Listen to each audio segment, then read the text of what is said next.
What if I told you one of the biggest SummerSlam matches this year might not involve a full-time WWE wrestler, but SmackDown general manager Nick Aldis? At first, it sounded unbelievable, but after Gunther completely snapped and attacked Aldis and put him to sleep with multiple sleeper holders, this rivalry suddenly became very personal. WWE has also been teasing the tension on television, while multiple reports suggest internal discussions have taken place regarding a Gunther versus Nick Aldis match for SummerSlam. Now, here is why this match actually makes sense. Gunther has always believed that respect is earned inside the ring. Losing the WWE Undisputed Championship match has made him even more dangerous, and now he is taking his frustration out on authority figures.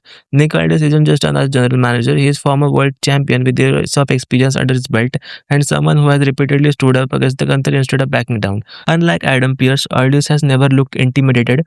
That creates a fascinating story. Gunther wants to humiliate the man representing the WWE management, while Aldis has opportunity to remind the world why he was considered one of the best champions outside WWE for over a decade. The biggest question isn't whether Aldis can wrestle, it's whether he can survive the ring general. Because if Aldis can return the ring after years away, he will be facing arguably the most dominant and physically brutal wrestler in WWE today.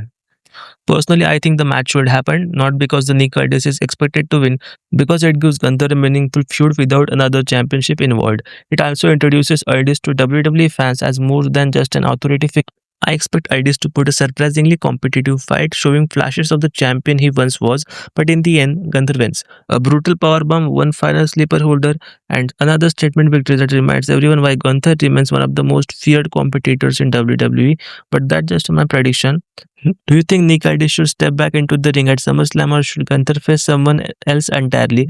Let me know your dream opponent for Nick Aldis in the comments. And if you enjoy this video, don't forget to like, subscribe, and I will see you in the next one.